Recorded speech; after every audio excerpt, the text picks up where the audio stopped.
following is a presentation of the Belly Up Sports Media Network.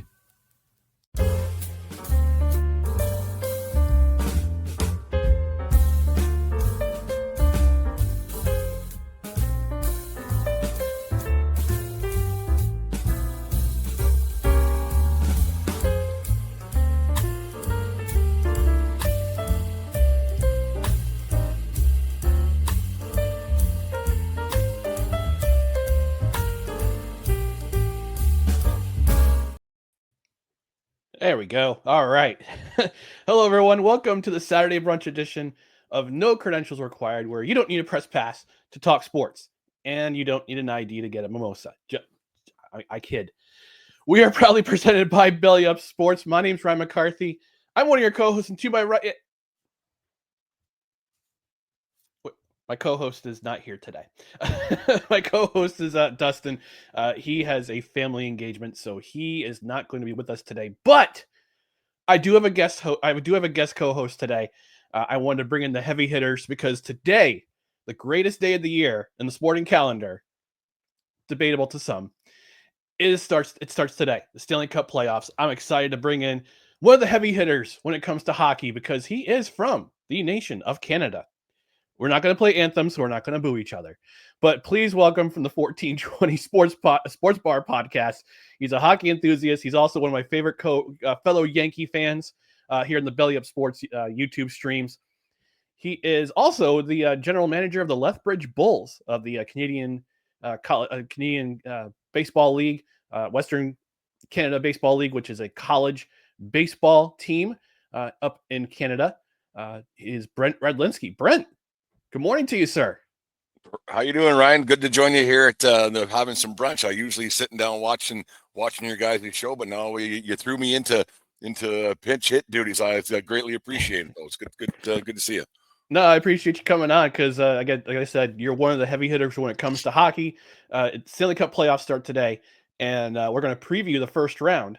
But I just wanted to bring you on since Dustin is at a filming engagement. So thank you for pinch hitting. Appreciate you.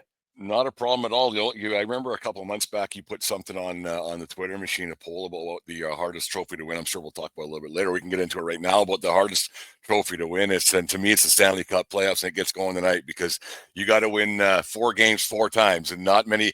And there isn't many sports that you got to do that. I know everybody's very how the Super Bowls have won, but you know what? You can win 3 and 4 games, all of a sudden you won the whole thing. So That's only one round. So the hockey playoffs, like you said, they get rolling tonight, and it gets going. There's some great hockey to be watched. Starting the first round, it's gonna be fantastic to watch. Absolutely. Well, before we get into everything, just want to let the people know where to find No Credentials Required. We can find it here on Facebook, on Twitter, Instagram, YouTube. Just search for No Credentials Required. You can also check out many of our other podcasts like Brent's and other articles on bellyupsports.com. On the podcast side, you can subscribe to the podcast wherever you find podcasts, including Apple Podcasts, Spotify, Spreaker, Amazon Music, iHeart, TuneIn, Pandora, again, wherever you find podcasts. And don't forget to hit that notification bell on Twitter and on YouTube. That way you know when live shows go up, when video clips go up, when general show announcements go up, or just clips from the show. They go up on both on YouTube and on Twitter. You can also find the replay of this podcast shortly after on the Belly Up YouTube channel. You can also, since we are a live show on Saturdays at 10 a.m. Eastern for the Saturday brunch, and on Tuesdays at 6:30 p.m. Eastern, leave a comment. Leave a live comment. It's a live show. We're on Facebook, Twitter, and the No Credentials Required YouTube page. Again, we'll be on the replay later on the Belly Up YouTube page. Also, on the podcast side, rate, review, comment. I've already got a comment in the comments section. D's Ray of Sunshine saying, "Is this sports ball?" Yes, this indeed is sports ball. Thank you for commenting. And we're going to get into it we're going to get into everything. We're going to get started with the Stanley Cup playoffs, and we're going to look at the bracket for the first round. And we're going to start in the Eastern Conference. And I know both our favorite teams, the Toronto Maple Leafs and the New Jersey Devils, are in that Eastern bracket. We're going to actually start off in the Atlantic Division with Brent, your Toronto Maple Leafs taking on in the Battle of Ontario. It's back, baby. Battle of Ontario's back with a team that I had my eye on since January. The Ottawa Senators. Let's talk about this matchup a little bit. What's your opinion about this matchup?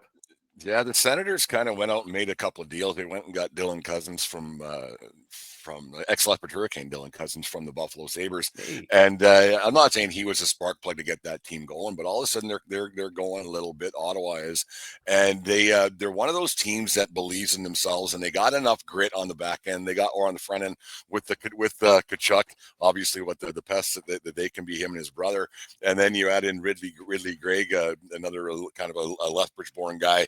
Played in the Western Hockey League in Brandon. He's a bit of a crap disturber to say the least. So the Leafs have their hands full with this Ottawa team that they got a goaltender with Linus Ullmark that they really believe in themselves, and they believe that the first Battle of Ontario since 2004, so it's been a long time.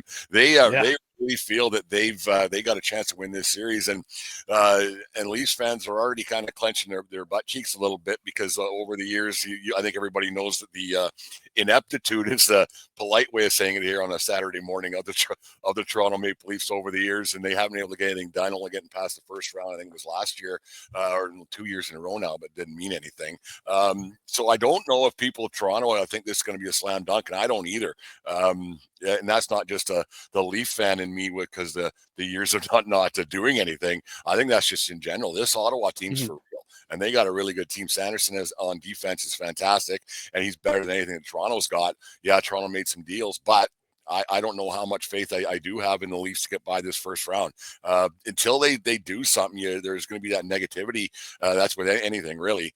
Until they get something done, I think that's the hockey world, not just Leafs fans thinking, geez, when are they ever going to do it? Yeah, it's interesting with the Maple Leafs. They're loaded up front, obviously with Austin Matthews and Mitch Marner, John Tavares, but their question is always going to be goaltending. Yeah, it's always going to be goaltending. Now in a way, they've solidified it this season, but one guy's got to come out of this and be the hot goalie, and that's always the thing in the Stanley Cup playoffs is that you ride that hot goalie all the way to the Stanley Cup, always. And I can't picture either one of these goaltenders in Toronto being the guy that they ride for the entire way. That's the thing with Stolarz. Like he's had a great season, but his next playoff game is going to be his first playoff game. And I know the game stays the same, and the game it doesn't change, but it just gets that's what they say, and you can calm things down. But there's an elevated sense of urgency in the playoffs, obviously, because the first of four, and that's what it is. So Stolarz, you don't know what he's got, and Ullmark's he's been around the block a few times with the Bruins, so you got to give the edge. You got to give the edge definitely to Ottawa. And like you said, Ryan, if you don't have good goaltending, you don't win. If you look at the over the years, the Conn Smythe Trophy that goes to the MVP of the playoffs, there's a lot of goalies on the names on that trophy over the years because it's the guy who stands out and the guy who gets it done. And the goaltending, I have an old saying: "You show me a good goalie, I'll show you a good coach." There's a lot of coaches that probably wouldn't have won Stanley Cups without great goaltending, and that's going to be the X factor. That's really why I'm leaning with the Ottawa Senators. The Leafs. Yeah. The Leafs have not been able to score in the playoffs. That's been their big thing. You add in Nylander and you add in Tavares, like you said, they're big guns. But if they're shooting against a goalie who's better than average, it doesn't bode well for the Maple Leafs. No, I think Toronto. I think Ottawa is the sexiest pick of anyone in the Eastern Conference in the first round. That's the sexiest pick because of Toronto's history. Basically, it's Toronto's history, and you got an up-and-coming team like Ottawa, and good on Ottawa fans for Senators fans for sticking with their team for this long. It just seems like they've been kind of in a rebuild for so long, and now you've got the horses, you got the weapons to make a run. And I saw this Ottawa Senators team firsthand at the Rock in Newark, New Jersey, in mid-January. And at that time, I'm thinking to myself, okay, I know the Devils were struggling at the time, but Ottawa's for real. Ottawa is for real. Yeah. They can get at least a first round victory. At least make it out of the first round. It's great for them. It's great for them. It's great for their franchise. And this fan base has been waiting for waiting to go back to the playoffs for so long. Yeah, it's funny, like you mentioned, that a team winning a round is a success, and then a team that went, like I say, if the Leafs win a round, it means nothing. And so you just go, what are we playing for? And then a team, they'll be gripping their sticks. The Leafs will for sure, because it's wide open. And like I said, that Tkachuk factor. He's the kind of guy like his brother was with Florida last year. They can jump on his back, and like I don't see him dropping the gloves 3 seconds into this one like he did in the Four Nations face-off. But it's going to be a little bit. But you never know. You never know. Hey, stranger things have happened in the Stanley Cup playoffs. They're wired a little bit differently, those Tkachuk boys, but no, it should be fun to watch. And Leafs fans, especially if the Leafs lose the first one, it could be lights out early for the Leafs once again. Yeah. This is a tough. I mean, this series could go 6 games. This series could go 7 games. Yeah. Either way, I'm here for it. I'm here for the hockey. And we're going to move on to the next the next bracket in the Atlantic Division. Battle of Florida, Tampa Bay Lightning, and the defending champion Florida Panthers. This one's a tough one to read for me. Ooh. Yeah, because Florida's Stanley Cup champion. They took the long road last year, almost blew a 3-0 lead in the Stanley Cup final, and wound up winning 2-1 in the final. This team, they're starting to get healthy again. They just brought in Brad Marchand, and I know a lot of Boston Bruins fans feel a little sick to their stomach seeing Brad Marchand in a Florida Panthers jersey of all jerseys to wear, Florida Panthers. But these are 2 battle-tested franchises, especially over the last half decade. Tampa Bay has been in the Stanley Cup final 3 times. They've won 2 Stanley Cups. Florida won their first Stanley Cup last year. They went to the Stanley Cup 2 years before, or a year before with Vegas.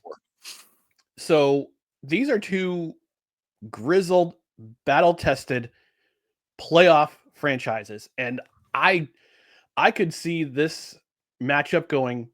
I think either team could take this series. It's going to be a long series. I believe, in my opinion, it'll be a long series. But Brent, what's your perspective on the Lightning and Panthers? I was just thinking about this. That it's a good thing it's only a 7-game series. I think if this one was a 13-game series, it would go 13. It's not close. It's one of those.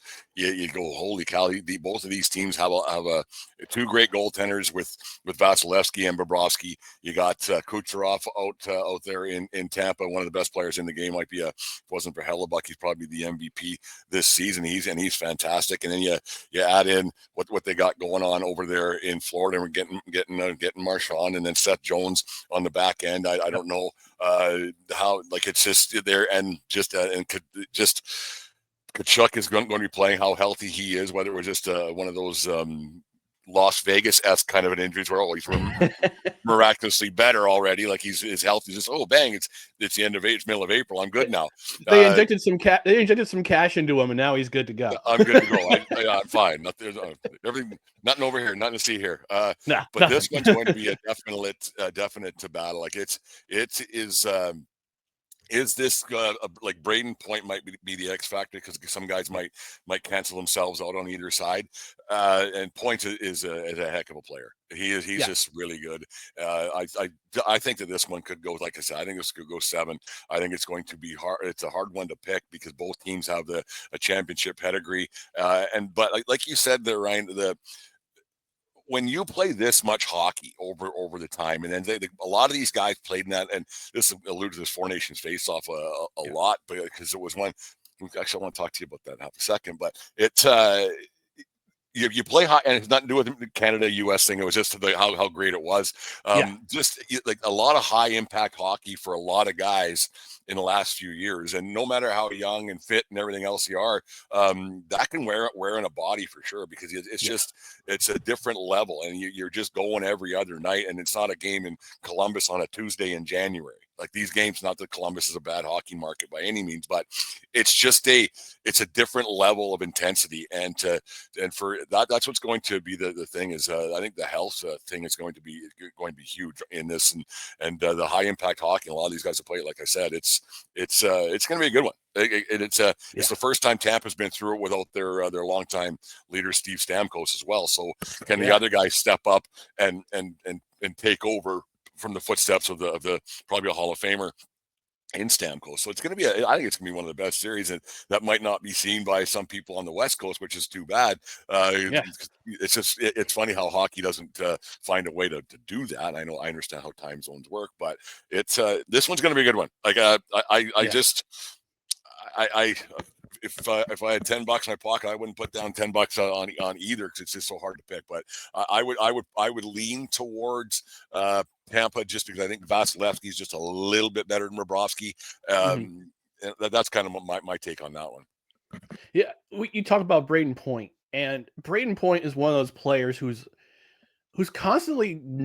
never talked about in conversation about in regards to best players in the NHL. Yeah. You've got your Crosbys, you've got your McDavids, you've got your Dreisaitl's.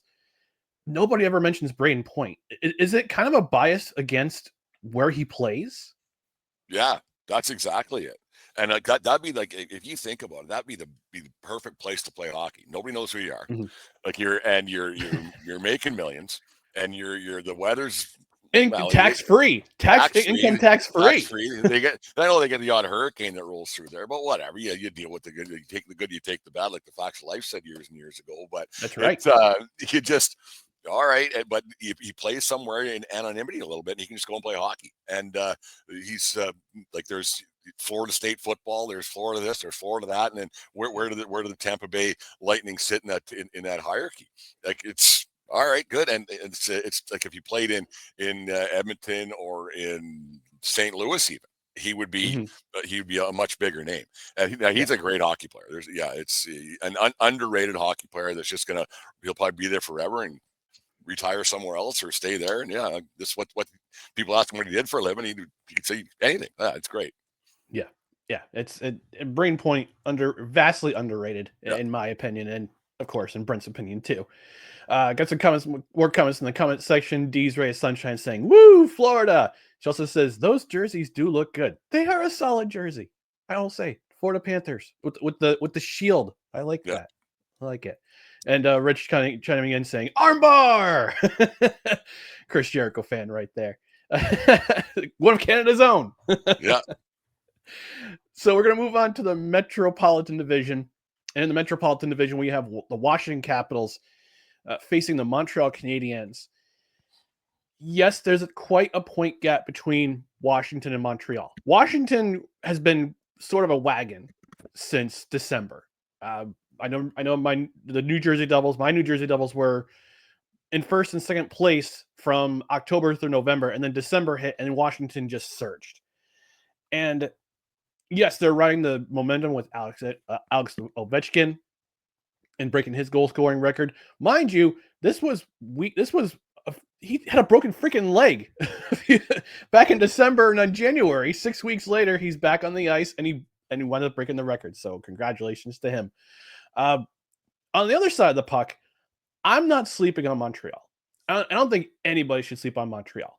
Montreal has been on fire since February. You just see them crawl. Actually, I think I noted somewhere in January that the Montreal Canadiens were in a playoff spot, and it was January 31st. And he just kind of stayed there. They stayed in that wild card discussion, eventually battling it out with the aforementioned Columbus Blue Jackets, which give them a lot of credit too for with the season they had, losing their best player, playing inspired hockey, struggled in the beginning, but then just absolutely just crawled up the standings. And I remember them being about, I think they were a point behind New Jersey in the beginning of March. They were a point behind New Jersey for that third place spot in the Metro.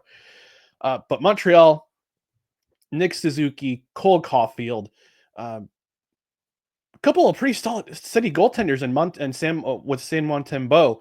Also Lane Hudson, who I think many think is going to be the Calder Trophy winner for Rookie of the Year. But let's talk about this matchup, Brent. Give me some of your thoughts about this matchup. I want to touch on the Ovechkin thing quickly here. It's amazing, like you said, he had the broken leg. And then it just comes back. The guy is just a machine. I don't know. You don't know how to do it, and he looks like he's 52 years old some days. And then to score 800 of his 895 goals in that exact same spot. That's the two most amazing things over the years. I don't know why they don't just put a guy over here. He's like over here, and then he just scores left hand side every time. Like the one he got to break the record was from the same spot. The same spot as on the power play, no less. Yeah, so I maybe Martin St. Louis, Montreal's head coach, will just put a guy in that spot, and that problem will take care of itself. But I agree with you. Montreal's been really, really solid for quite a while, and it was back in December. I think I was listening to a different show, and they were saying Montreal should sell. They're not doing anything. Get rid of guys. The year's over, and then they just kind of started winning.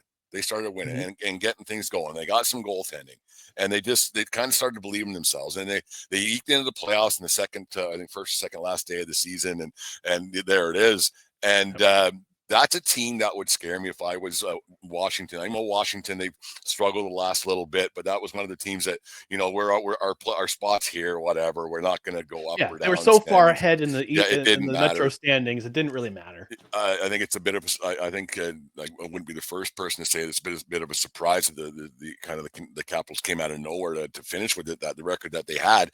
But if Montreal can win one, and then you start believing in yourself a little bit. And it's kind of like the Ottawa Senators kind of deal. But I think Montreal's in a different spot because they may be a year or two ahead of where they were supposed to be at this time with like making the playoffs. Great. Okay. What can we do? And you start to believe in yourselves a little bit and just go and win. If they can get it back up, if they can be tied 1-1 going back to Montreal, that crowd will be crazy at the Bell Center. Playoff time in Montreal, there's nothing like it. They will be absolutely just ruckus there. That's it'll be fantastic to watch. And I really believe that Sam Montembeault could take that team to the next level, and he could do it. But Washington's no slouch. You don't have that record of being bad. Can Montreal win this? But I still think that you don't end up second in the league in points. And I know the regular season means nothing. You win the President's Trophy as Winnipeg did. It means absolutely nothing. I think it's the last 10, 12 years, guys haven't gotten past the second round winning the President's Trophy. So I think Washington wins this. They've got the Ovechkin chase behind them, so that's not hanging over their heads anymore. They're just they got a really good team, and Logan Thompson's supposed to come back and be in net as well, and he's an elite guy. So it's going to be a tight series, but I really think that the better team will prevail because Montreal's still a little bit. They're a year away from being really good. They're just good right now, but they're a year away. Unless they can steal one, then you never know. You never know what could happen with Montreal. No. This is what I love about the Stanley Cup playoffs. Like you take one from in the opening series. If you're the visiting team, you take one. You ride that momentum back home. Yeah, and you could go up 3-1 pretty easily. So I was listening to the game on Wednesday or Thursday, excuse me, when Montreal clinched, and there was an interesting fact that the Montreal Canadiens, in their 100+ years that they've been in the National Hockey League as a member of the National Hockey League, they have never missed the playoffs 3 years in a row. That's a fact, good. You would only get here at no credits required on a Saturday morning. I did not know that. Yeah. I forgot who was the who the play-by-play announcer was for 690 in Montreal, but he said that. I'm going, are you serious? Because remember the last time they won the playoffs was 2020. They've never missed 4 years in a row. I can't remember what it was, but they were in the they were in the Stanley Cup final in 2021. Yeah, but they've climbed the mountain back up, and they're back. They're back, and this could be a fun series to watch too. But just because Montreal's so much fun, they've also got that kid Demidov. Who made his debut, scored 3 got 2 points his first game. He could be someone who just comes out of nowhere and be the darling of the playoffs because there are stories like that every year. Yeah, it could just be that one kid that comes out of nowhere. He's too young and dumb to know anything different, so why not? Yeah, exactly. Then we got our last. Ryan. Funny story about that. Like we're in the middle of our election series season up here right now, and they postponed the start. I know we're not getting political, but they postponed the French version of the debate till after the Canadiens game was done on Wednesday night to make sure that everybody would watch the game. So only in Canada would they say the hockey takes precedence over politics. So it was actually quite funny. It was I was like, what the heck's going on here? But yeah, it's just what it is. It's just you love your hockey. I get it. Then we come to our last matchup of the Eastern Conference. This one might be the shortest series of all, not just in the Eastern Conference, but overall for the first round of the Stanley Cup playoffs. Carolina Hurricanes and the New Jersey Devils. I could talk all day about this matchup. And this could go either one of two ways. Either this is going to be a sweep, a gentleman's sweep, actually 3 ways, excuse me. It'll be a sweep. Carolina's going to sweep New Jersey. It'll be a gentleman's sweep, Carolina beating New Jersey in 5, or the Devils can come out and could just surprise everyone and win in 7. There's the two extremes are just in my mind, because I've watched this New Jersey Devils team all season long. They are my team, as you can see on the screen here. I actually picked this shirt up in New Jersey when I went to see them play Ottawa back in January. I saw $51, but still a good shirt. But this team has been kind of riding a roller coaster all season long. Carolina's been slow and steady, just going down the river. New Jersey has been everywhere. It started out hot.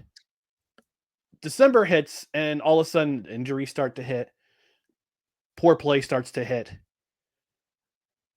And even after the Four Nations break, they still struggled. Jack Hughes goes out. He's done for the year with another injury, with another shoulder injury. Dougie Hamilton, he's done for the year. Jonas Siegenthaler, he's done for the year. Although Dougie Hamilton is back in the lineup, he did play on Thursday night in the season in the home finale. And on the other side of the puck, you've got Carolina, who is always consistent, always steady, always has good front, good up front, great in the back. Goaltending, suspect, but still solid. But you also got a year of the New Jersey Devils also bringing in Sheldon Keefe to his first full season. So in a way, I kind of give him some grace in that regard. But to me, this series could finish up very quickly, or it could go 7. New Jersey Devils win. So that's my perspective, Brent. Go ahead and share your perspective. You took the words out of my mouth with Carolina, how they just roll down the river, and it's what they are. Rod Brindamore has it. I don't want to say it's a fine-tune machine, but it's a tune machine. This is what the Carolina Hurricanes are. They got some good players, not great players. They do what they can do to just be there and make the playoffs good enough. And I think that's what they are. I feel for you, Ryan, because the New Jersey Devils should have had a lot better season than they did. They're nicked up. They've been nicked up all season long, and I think if you're putting all your eggs in the Dougie Hamilton basket, I don't know how big that basket's going to be or where it's going to take you. He's a great player, but he's not that guy, right? And no, he's not Dougie Hamilton of 5 years ago or even 10 years ago. No, he's at that point in his career. He's a great player. Jacob Markstrom is in net. Like he's good, but he's like he's there. He's just kind of there. This is what you got, and you're just here's what it is. But I trust him more than I trust Freddie Anderson in that, because remember, Freddie Anderson used to be a Leafs goaltender, so I got no faith in anybody who ever played goal for the Toronto Maple Leafs. Like I just don't. So I actually give the goaltending matchup, and that could be the deciding factor, as we said in some other previews of the Eastern Conference. I give Markstrom the edge in net for New Jersey. I just think that they.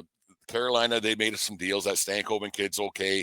That they got it. Whether he's going to be a deciding factor, well, who knows? But Jersey's and Sheldon Keefe isn't a bad coach. But you give him this year away from it because of the injuries, and you can't replace a Hughes, obviously, and that like the injuries. Jesper Bratt has stepped up big time since since Hughes went down. He's been their best player up front. And you like to see that where someone does jump in like that, and then maybe this is the kind of the kick in the pants that they need to get to that next level and not depend on a superstar like Hughes. You know what? I don't have any faith in Carolina doing anything. Like Carolina could lose this round, or they could lose next round. Right. So out of the two teams in this one, like you said, I'm going to go with you, Ryan. I'll be cheering for you. I'll go with the New Jersey Devils to win this one somehow, some way. Because I just think that Markstrom's a little bit better than anybody who's ever played goal for the Toronto Maple Leafs. And if Markstrom cracks the bed, Jake Allen can fill in.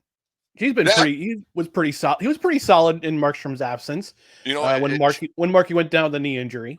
Yeah, he needs a solid backup, too. He's a guy who could probably play for another 5 or 10 years and nobody would know that he did. He's like, all right, I'll just play by 15, 20, 30, whatever the games. Yeah, it's a career. Yeah. Yeah. So, no, they're fine.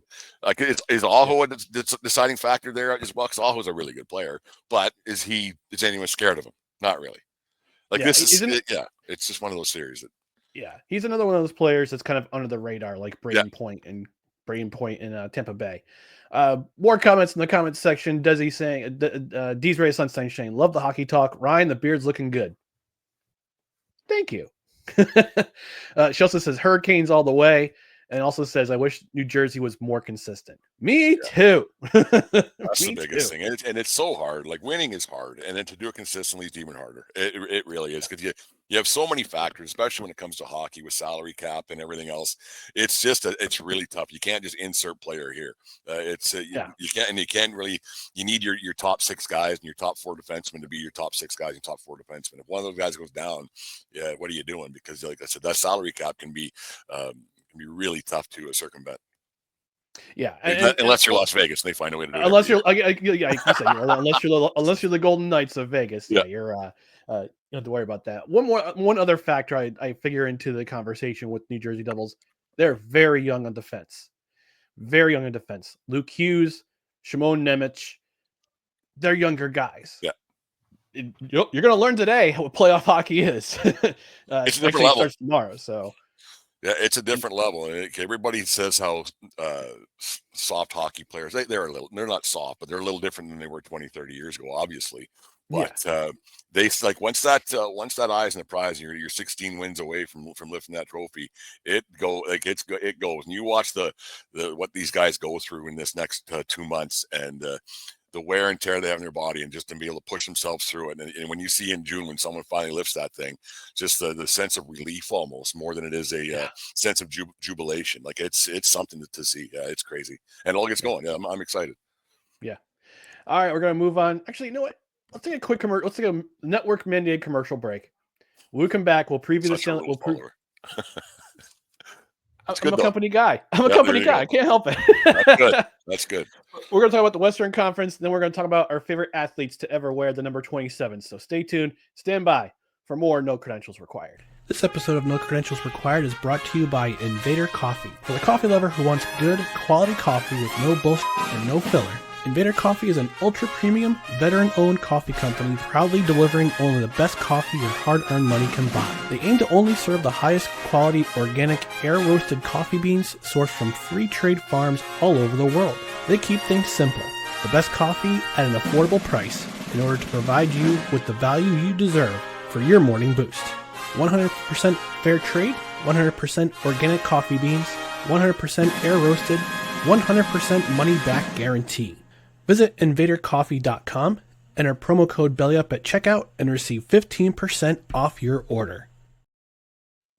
That's right, folks. Even though I'm not drinking today, I've got a local coffee shop. I got the cold brew from a local coffee shop. Invader Coffee. They've been an affiliate sponsor with us since dang near the beginning of No Credentials Required, and I can't say enough about this coffee. 100% air roasted, takes all the acidity out like you would get with your regular store-bought brand. It's smooth. You don't have to put any sugar or coffee creamer in it. All those extra calories, you don't have to worry about them because this coffee is smooth. You can drink it black, and it's delightful. It's a delight. It's also veteran-owned. So if you love your country and you love supporting veteran causes, you love supporting your fellow veteran-owned businesses, go to the link in the description. It's our affiliate link for invadercoffee.com. Put some coffee in that basket.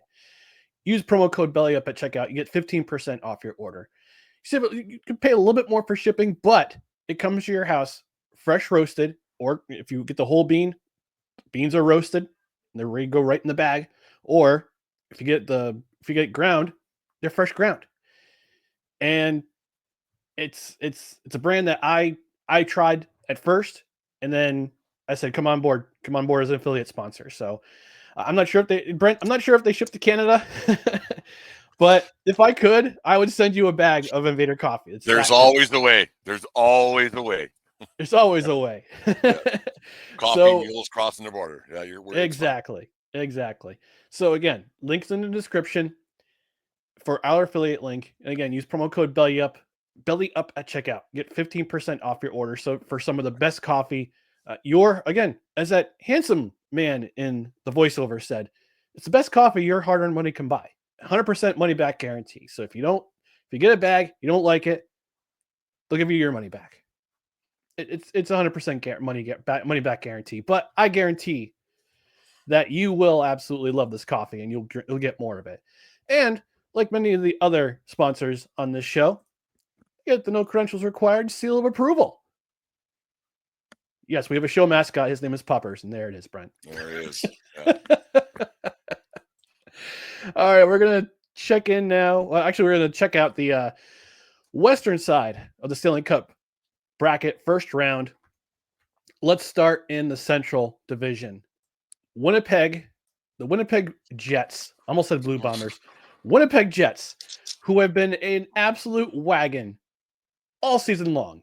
Yeah. They will face the second wild card team, another team that's been kind of on a hot streak as of late, the St. Louis Blues. Some might say because of the points differential, it matters in the standings, it doesn't matter in the playoffs. Winnipeg has been riding the wave all season long. Since the puck drop, I think part of it is the fact that they have a gigantic chip on their shoulder. Disappointment from last year. They get to the playoffs. They've played Colorado, and they absolutely stink up the joint, losing in 5 games. And not just losing in 5 games, losing them badly in 5 games. I don't think after game 1 it was that close when basically in the gentleman's sweep that was the Avalanche and Jets last season. But you're facing a team who fired their head coach in December, brought in a head coach who was fired by his old organization in Jim Montgomery. You bring him in, and the Blues have been playing well ever since. I didn't think the Blues would be a factor in the playoffs this year. I didn't think they would be I don't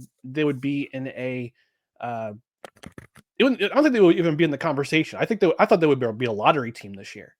But to my surprise, and to pretty much everyone else's surprise, they're here. They're in the playoffs. So let's talk about this matchup, Brent. What you got in your mind? Well, you talked about that series last year that the Winnipeg Jets had with a very tough, obviously Colorado team, but Connor Hellebuck was awful. And that's once again, you only go as far as your goaltender will take you.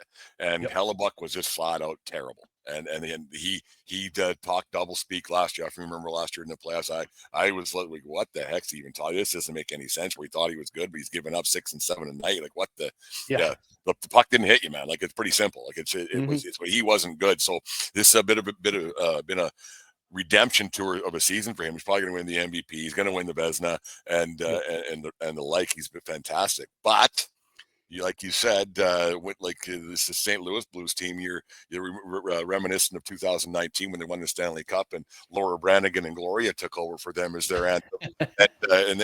Great song, by the way. Great song. Fantastic. Yeah, that one gets the juices rolling no matter what. And you look at that team and how they were awful. Were out of a playoff spot at New Year's and won themselves a Stanley Cup. So they're kind of done the same thing.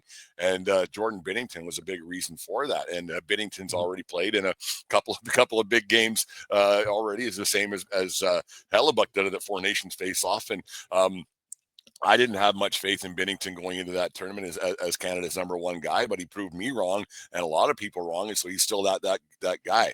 Winnipeg is the same as let's say Toronto, where if not now, then when? They've been poised to do a lot of damage for a lot of years, and you have Scheifele, who got that big contract. Corey Connors has been right there for a long time. Like, these guys have been with the Winnipeg Jets for a long time, and they haven't done anything. Could a guy like Cole Perfetti be the difference and maybe pushing Winnipeg to that next level? I know my sister and my mother are hoping so, but it's the same as to me. They're the same as Toronto. If not now, then when? They haven't had a whole bunch. They went to the Stanley Cup Finals in 2000, not the finals, the semifinals against with Las Vegas in 2018. 2018. That's a long time ago. Yeah, that's a long time ago to not do anything. And when you're just licking the jar, and yeah, you have regular season success, who cares? Like, nobody cares. So this I think this is the year that Winnipeg kind of has to do it. But a team that believes in itself, and a team that's rolling, and a team that's been the hottest in hockey since the Four Nations, basically 19-5 and whatever they've been. I'm not a big stats guy, but that's got to be scary for Winnipeg Jets and their fan base. It has to be. This one could go 7. Like, I think this one easily could go 7. You have a team with a Stanley Cup winning goaltender who's won a big tournament earlier on this year. That blah blah blah. Winnipeg's going to have their hands full. They're going to have their hands full, and the curse of the President's Trophy might rear its ugly head once again. In fact, you know what? It will. It just will. I think I actually have more faith in Toronto Maple Leafs than I do in the Winnipeg Jets. And I already said the Leafs were going to lose, so Jets are going to lose too. Take St. Louis. So you talk about Toronto, you talk about Winnipeg. I'm guessing that this is another year that a Canadian team won't see a Stanley Cup in your mind. Is that am I getting there? Am I getting that? I think you're 100% correct. Yeah. Okay. I just don't have any. Every team's got a Canadian player, blah blah blah. But yeah, a Canadian-based team. It's been 1993 was the last one. So, 1993, the Montreal Canadiens. They might as well get to a 40-year, have a big celebration, sell T-shirts, get 40 years, have fireworks, and then do it that way. Just get to a nice round number like 40 and leave it. Oh boy. Then we get the other matchup in the West, and the Central. Excuse me. The Dallas Stars and the Colorado Avalanche. This one might be a toss-up, but I think one X factor is Jason Robertson's injury. Yeah. He's been why was he playing in that last game in a throwaway game against the Nashville Predators, one of the most the most disappointing team of all this season with Montreal in recent memory with all those guys they brought in, all those signings, all those free agent signings they bring in, and they didn't do jack squat this year. But Jason Robertson playing in a throwaway game against Nashville, now it might cost you. Now it might cost you a first round exit against a very tough Colorado Avalanche team. And again, Colorado started a year a little bit slow, but they started gaining ground. Bring in the two Woods as your goaltenders, Miles Blackwood, former New Jersey Devil, and another former New Jersey Devil, Scott Wedgwood. That's your goaltending tandem right there. Bringing it all the way back to the Albany Devils of 2016. That's what you're doing. But Colorado, always a dangerous team in my mind, and I think that X factor of Jason Robertson being week to week right now. Although another X factor, Mika Rantanen, playing against his former team who didn't want to pay him, trade him to Carolina, then comes to Dallas, signs a big money contract. Now you got that load on your shoulders. So if there's one guy who's going to be motivated to play in this opening round, it's Mika Rantanen. So, Brent, let's get your thoughts about this series. Yeah, that Rantanen saga, how that all turned out, and you go, well, why wouldn't they just? I don't know. Like, when you what do you get in return? What do you get in return? Well, why did you invest all this money in a guy for that many years anyways. Like if he's going to go to free agency, well, then don't. I've always had a problem with that with guys with franchises who don't. Like, well, then why did you sign that deal in the first place if you didn't think it was? Because now you may have cost your team a chance to win Stanley Cup. He's one of your best players, one of the top 20 guys or whatever in the league. That's that's up for debate, but that's an odd one. But Rantanen could be definitely be an X factor in this, and the Robertson thing is weird. But the thing is with Colorado, that Cale Makar is so damn good. Like he can change a game in a second, and he doesn't seem to be slowing down. He's getting faster, and Nathan McKinnon, he's just a horse out there. He goes through everybody. He finally won that Stanley Cup, and he's got a little bit of fire in his belly. Yeah, you remember when they a few years ago when they lost, so I think it was the first, second round, and he was quite upset about it. Like, what have I done? He had a few expletives.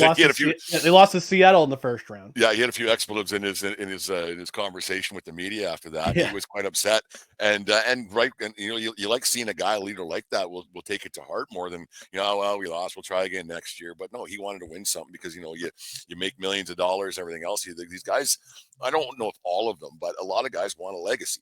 And when you're at that level, especially when you're from the same hometown as Sidney Crosby, I'll never at the Crosby level, obviously, but you kind of like what kind of insider jokes are there between the two. Colorado's really good. Like they're really good. But once again, Ottinger, the goaltender for Dallas, he can steal a series for you.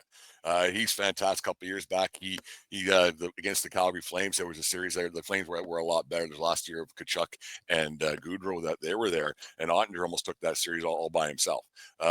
Dallas is an older team. They got some grit. They got some and they're real good. This is going to be another. If it was a 9-gamer, she'd go 9. This is tough. But I'm going to actually go with the Colorado Avalanche just because of the Makar factor. He's that kind of a player that can just overtake a game in a series. He's really good. But this will be a long one. I think this one goes 7. It's just going to be a very, very good series. Probably one of the best ones of the playoffs. This one's going either 6 or 7. That's for sure. I think Colorado. I agree with you. Colorado is definitely the better team in this scenario, but we've seen, like you said, goaltenders steal series before, and Jake Ottinger definitely has the ability to do that. Yeah, these goaltenders are so big. Like you look at these, you're old enough to remember, even like Marty Brodeur not a small guy, but the equipment. Yeah. But now these guys are all 6'4", 6'5", and above, and they just cover net. Like they just stand so they don't make saves per se. They make stops. Pucks just hit them because they're so big. So to just come down because look, Vasilevsky, we didn't talk about him a little bit, but just the size of these guys in comparison. Look at that kid in Calgary this year. What was it? Dustin Wolf. He's only 5'10", 5'11", a little guy, but he's unbelievable. You put him next to these other monsters, it's crazy. And Ottinger, so I brought it up. Ottinger's a massive, massive man. Yeah, it's crazy. Got a couple of comments more comments in the comments section. D's Ray of Sunshine saying, I have a fondness for the Avalanche, not so much Snow. Good answer. Dallas may be more motivated, but she's choosing Colorado as well. All right, we're gonna move on to the Pacific Division. The Vegas Golden Knights, they won the Pacific again, but they're playing the Minnesota Wild, the wild card 1 of this playoffs, and Vegas Golden Knights, model of consistency ever since Bill Foley came on board as the owner of that franchise. They've only missed one season of playoff action, and they're back in the conversation again. I think as long as Bill Foley is the owner of that team, and what's his name, the GM there, McCrimmon. Brad McCrimmon. Yeah, as long as Brad McCrimmon is the GM. Yeah, Kelly McCrimmon. Brad has left this realm, unfortunately. But as long as Kelly McCrimmon is GM and Bill Foley is the owner of this team, Vegas will always be in the playoff picture. And they kind of flew in my opinion, they kind of flew under the radar this year, but they're still one of the best teams in the NHL. Yeah. Obviously, with being the division winner. Minnesota got off to a really hot start. I did not expect them to. I expected them, again, like St. Louis, I expected them to be in the conversation of lottery winner. But they proved me wrong. Got off to a hot start, got banged up towards the end. And I wouldn't say they limped into the playoff. They're limping into the playoffs, but let's face it, they're kind of limping into the playoffs. Playing very inspired with Marc-Andre Fleury and what could be his swan song in the NHL. Playing very inspired in front of him. But this is the Vegas Golden Knights. This is a team that is like Carolina, very consistent, always want to win, always want to be the best, and they earned another division. They earned another division title this year. So let's talk about this. Let's talk about this matchup. Does this go past 5, or does this go 7? Let's talk about it. This one could go 3 if it was allowed. This one's the biggest mismatch in the playoffs. I think this one's not even close. But anything can happen. But this isn't close. And you brought up the ownership group out there in Vegas, and it's got to be refreshing. Like, I'm the same with the Yankee. We're both Yankee fans. It's refreshing to know that your ownership group kind of gives you a chance to win every year. And they're in it to sell tickets, to win, to sell hot dogs, because nobody goes to see the home team lose. Not very often. And to have that commitment from your ownership group, then your GM goes out, okay, we're following this program, and then the players know. And then it's like, we got to make a deal to get whatever we got to do to make ourselves better, to try to win another one. That's what it's all about. And I you got to appreciate that. And yes, there is some backhanded deals that we're not too sure of. I wish I had more time to read up how these rules work with guys that can sit out all. It's just a lot. But Vegas is long-term IR. All right, yeah. Then it's just crazy. There was that joke after the Four Nations that Stone was going to go back on long-term IR and be brought back on for the playoffs. Miraculously good once again. Like, whatever they inject in his veins, and see you later. Real quick, Kaprizov for Minnesota. Like, he's at that brink of going to the upper echelon of NHL players, but he won't be enough to get the Minnesota Wild into anything. They limped into the playoffs, lucky to get there. They're just the Wild have been around for a long time, but I still until they do something, I still, like, in my old bones, I still consider them an expansion team, because they're just around. Like, they're just there. Like, you're all right. Minnesota, like, even if you're going down, if you had to name all the teams in the National Hockey League, you'd probably forget about Minnesota when you got to the number 26 or 27. Like, okay, there's 4 or 5 more. They're just irrelevant almost. Look at Vegas, so Eichel, Stone, Hurdle, and then their defense is fantastic. This is the biggest mismatch there is. Gustafson's a good goalie. Aiden Hill's okay, but he'll stop all the easy ones and a few of the hard ones. Right? Mm-hmm. He's already won a Stanley Cup. I really think this is the biggest mismatch there is, and Vegas wins this one. If they would allow a 3-gamer, this would be 3, but it'll go 4, and that'll be it.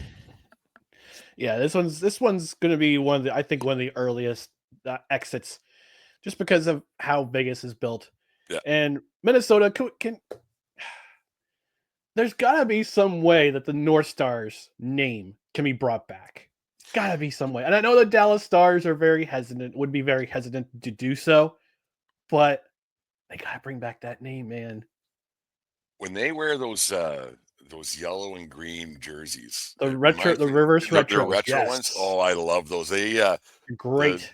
The Leopards Broncos back in Western Hockey League back in the early 80s, I'm kind of dating myself a little bit, are pretty much those exact jerseys. So when they first brought them out, I brought a tear in my eye when I was going to the Sportsplex here in Lethbridge, watching the Broncos play the Calgary Wranglers, or it was back then. So you see those jerseys. That's it. That's the only good thing about that hockey club in Minnesota. I'm sorry to be so hard on Marc-Andre Fleury, and like the little tip of the cap to him for a great career and smiling and everything else. Just a great ambassador for the game of hockey, and just fantastic. Too bad it's gonna end. He'll be playing golf this time next week, I think.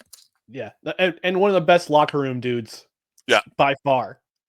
His pranks are just absolutely. Sports needs more guys like that. Yeah, sport needs more guys like that, where they're not about them; they're for the greater good and everything else. There's no attitude like that. And if every team could have 2 or 3 of those guys, and not the negativity that surrounds sports would get a lot of a better rap, and people wouldn't be calling people entitled and the rest of the negativity that comes around it with more guys like Marc-Andre Fleury for sure.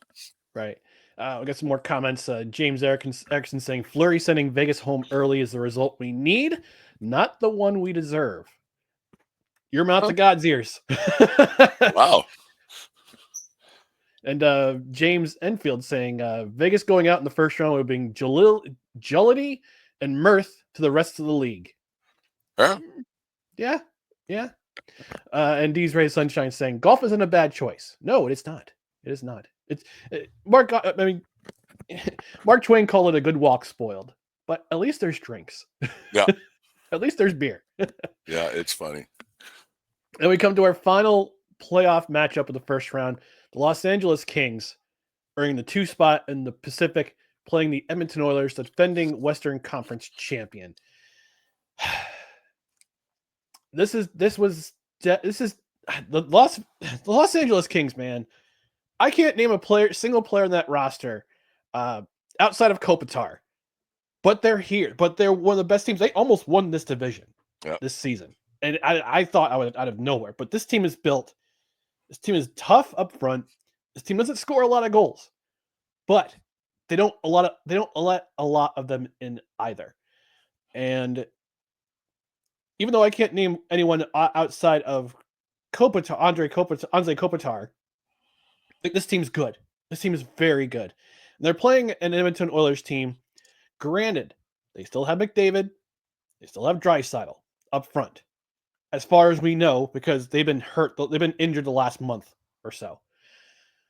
They're playing, and yes, they're a very dangerous animal. But who's going to be on the back? Who's going to be helping them stop goals in the back end?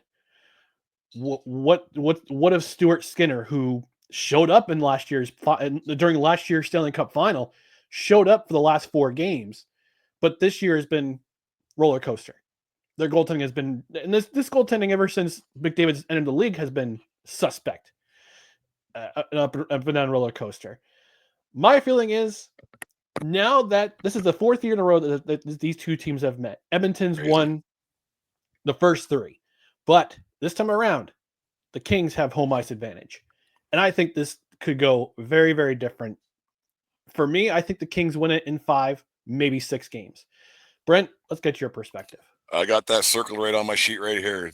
They're Ryan, LA in 6. LA is a better team than they were last year, and Edmonton's a worse team than they were last year. I think it's that simple. Yeah, you still have the McDavids and you still have the Draisaitl's, but yeah, there's a grizzled old vet, and I'm quite surprised you forgot about this guy, but good old Drew Doughty's Doughty patrolling the blue line out there, and he's goofy enough to pull something out. Like he loves playing the game. He's been around a long time, and he's a very, very, very good mentor to this young Kings team. And this Dustin Byfield kind of came out of nowhere, first round pick, but that for first round picks are just people, just prospects. But this LA team is better than they were, and I have zero faith in Stuart Skinner. I just don't. I don't like the way he plays. I don't. He played for the Hurricanes here in the Western Hockey League, and I just never liked his game. Yes, he in the National Hockey League, so he must be pretty good. But I've just never had much faith in him. And he, I think last year the Oilers got to where they were in spite of Stuart Skinner. He's just not good enough to win the Stanley Cup, and it's got to get frustrating.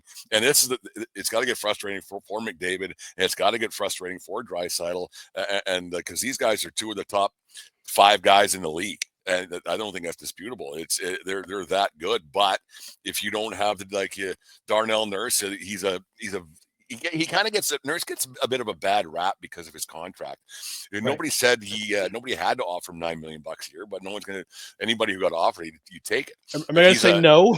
Yeah, no, I'm okay. That's too much. We need more for everybody else, right? No, you take it no matter what. And if he's probably a $6 million defenseman, but the Oilers brass gave him 9, so that's kind of hamstrung what they could do because of salary cap. But this Kings team is really good, and 4 years in a row, it'd be tough to win another for the Oilers to do that 4 in a row. And I don't think this is the year. I think LA is just a better team, and just the way the Oilers lipping into the playoffs, how truthful are they about who was hurt and who's nicked up and who's not? where there's smoke, there's fire, and they just haven't really been that good of a team. Playoff time in Edmonton does get crazy as well, though. And if a Canadian team gets a chance to do something like those crowds in Edmonton, they get absolutely bananas. So once again, if they can steal one, you still have that X factor in Connor McDavid, who's still the best player in the world. But I just don't have any faith in that goaltending, and that's what it comes down to. I just have zero faith in that goaltending, and I think that it's the Kings in 6. I really do. I feel the same way. It could go 5. I think it could go 5 if things go really, really south for the Oilers very quickly. D's Ray of Sunshine saying sometimes all you need is great team players. If everyone does their job well, you can go far. Sports is a lot about team chemistry. The Kings have that. I agree. Yeah. My wife drives me nuts. She says they play like a team. I'm like, that's not how this works, but it does. It does. They play like a team. It's not how professional. Well, yeah. Then okay, fine. You're okay, right. Fine. And then she's actually right most of the time. Like, oh yeah, okay. Yeah. She goes, you do these podcasts with all these really smart guys all the time, but you talk about this, but you never say play like a team. Yeah. Yeah, you're right again, Deanne. Whatever. So you're right, dear. And then James says, I like this line. Panic is Connor and Leon on the same line. Desperation is Connor and Leon being double shifted. Yeah. Ooh. And that's exactly it. That's exactly it. It's a good one. All right, we're gonna close out the show with our favorite athletes to wear the number 27. This is episode 27 of 2025, and we are talking about our favorite athletes to wear the number that correlates with the episode number. So, in another caveat here, Brent, the rules are it has to be somebody who you've actually seen play. It can't be any legends like in the past who never saw play, but athletes that we actually did see play. So, you're number 27, sir. You have the floor. I think like when you first asked me to come on the show the other day, and you said you had one in mind, and I think I know who it is. So I don't want to steal your thunder, but I got a couple written down here. But I think I know who it is. I don't know if 100%, but I got 3 that I've actually seen. I've seen all of these guys play live too as well. One guy from going back to Oilers days, back when they were winning Stanley Cups with Gretzky and the like. But the guy that everybody calls the policeman of those Oiler days back in the glory years, Dave Semenko. One of the toughest cats to ever lace him up. Great big guy, like Ogie Oglethorpe looking from Slapshot looking guy, and he actually played with my cousin with the Brandon Wheat Kings back in the 70s. So I seen him play junior hockey as well as in the National Hockey League. Then I'm going to go to a goaltender. But also played for the Brandon Wheat Kings. Changed the game the way it was played for goaltending, the way you handle the puck. Scored a couple goals as a goaltender too. Number 27, Ronnie Hextall, one of the great Flyers goalies of all time. Just a fantastic character, rough and tumble. He didn't mind fighting and punching and doing all that slash and everything else. He was Billy Smith after Billy Smith. And the last one I got is one of the best characters in hockey over the years, and now he's on the air. Jeremy Roenick. I always liked the way JR played. Always had a lot of laughs with him. Character on and off the ice, and had a lot of grit to his game too. There was a lot of guys played the game the right way with skill and a little bit of flair. I think hockey needs a little bit more personality like that. These guys get hidden behind their helmets and don't show a lot of emotion, and they're rather bland now. But JR was never like that, so he was one of my favorite guys. There's my 3 that I got for you there, Ryan. There you go. I did reach out to Dustin via text yesterday. He gave me his favorite number 27. He's had a lot of baseball players lately. Yeah. He gave me his Vladimir Guerrero Sr., Montreal Expos. Yeah. He remembers Vladdy mostly from his time with the Anaheim Angels / Los Angeles Angels of Anaheim. Oh my God, I hate that. Whatever it is. Los Angeles Angels of Anaheim. Orange County, whatever, yeah. Orange County, OC Angels. And one time with the Texas Rangers. Played and Baltimore Orioles. So 4-time player, 4 teams. But he just remembers him just every time he gets up to bat, swinging for the fences. It could either be a home run. Yeah, no matter what pitch it was. And it was either a home run, a hard hit ball, or he would just strike out. And just always going for always swinging for the fences. But won the MVP in 2004 with the Angels. Won the MVP. Incredible numbers. Hall of Famer, home run derby champ, 9-time All-Star, 8-time Silver Slugger. Wore the number 27 throughout his entire career in the Major League Baseball. And he also gave us Vladimir Guerrero Jr., who signed a giant contract with the Toronto Blue Jays. We talked about that in the last episode. So go in the archives and check that out. As for and I actually I had a surprising outlook on that contract. I thought it was an okay deal because most of that money, $325 million of that contract, that $500 million contract, signing bonuses. I don't mind, Ryan. I don't mind the money. Like if they want to give everybody $500 million, I could care less. I don't care. I'll take that money. Like, here, give everybody $500 million and shut up. Just get it over with. You get sick of talking about money so much, but I think it's just the term of these deals. Like, where are you going to be in 15 years? Like, even like Aaron Judge, where are you going to be in 2000 and like whatever when it's done? Like, it's always a term of these contracts. It's just like, what are we doing? Like when a guy's 43, 44 years old, like you just can't anymore. Like that's the only thing that drives me nuts about these deals. But as John Sterling would say, that's baseball season. That's baseball season. That's right. As for me, my favorite number 27, and I'm going with another homer pick here. Again, is the next couple picks for the favorite athletes to wear X number. Last episode, number 26, it was Patrick Elias from my New Jersey Devils. Number 27, again from my New. He was so good, so good. Yeah. Underrated, like just so good because he played. Totally underrated. Yeah. Oh man, he was good. And number 27, picking another New Jersey Devil, Scott Niedermayer. Scott Niedermayer, man, when he got paired with Scott Stevens in 1994, that pairing was incredible for 11 seasons. Then he jumped over to Anaheim to play with his brother for the finality of his career. But he won a Stanley Cup with Anaheim.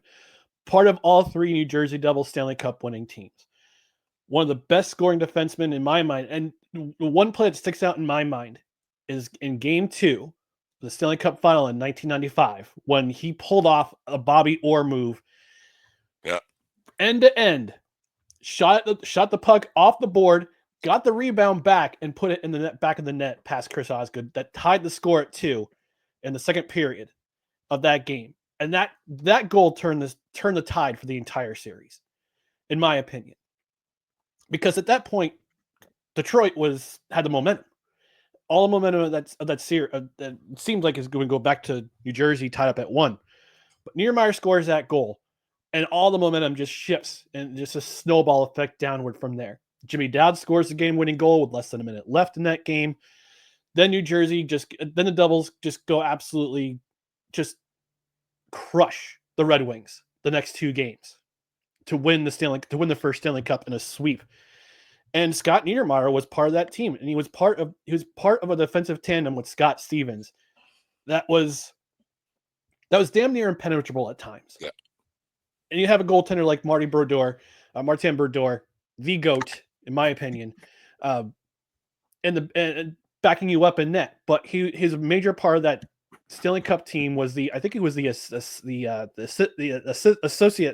assistant captain of all 3 of those teams. He and Ken Danico were the A's, with Scott Stevens as the captain that were in the C of that team. But greatest defenseman, arguably the greatest defenseman in New Jersey Devils history, won 4 Stanley Cups. I think it was their first round pick in 1993 because he played with Kamloops. That sounds about right. Yeah.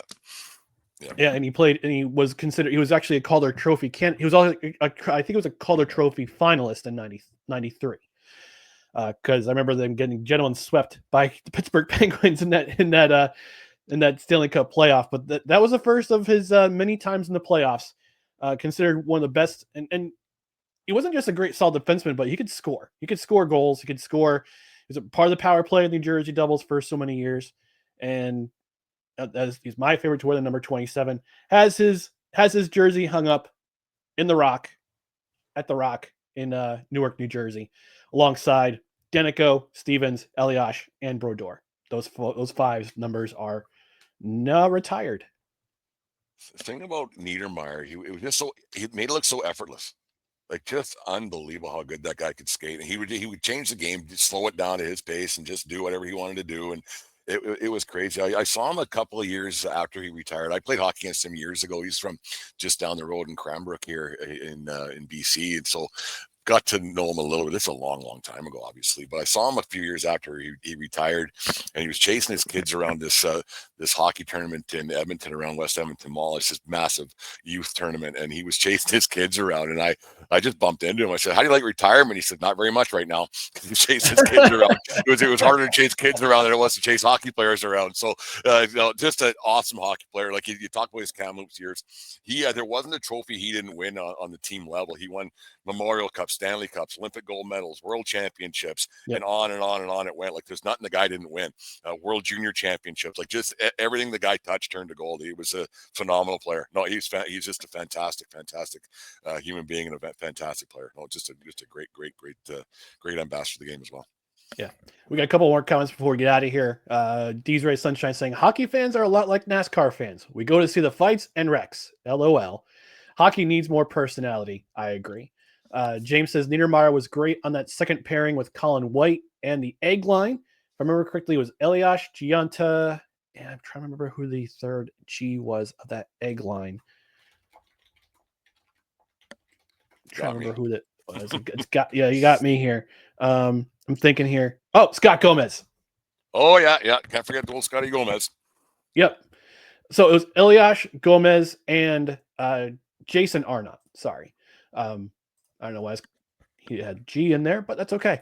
And final comment of the day. The best players, D's Ray Sunshine saying the best players make it look effortless. They can slow or speed up the game to the pace they want. Absolutely agree.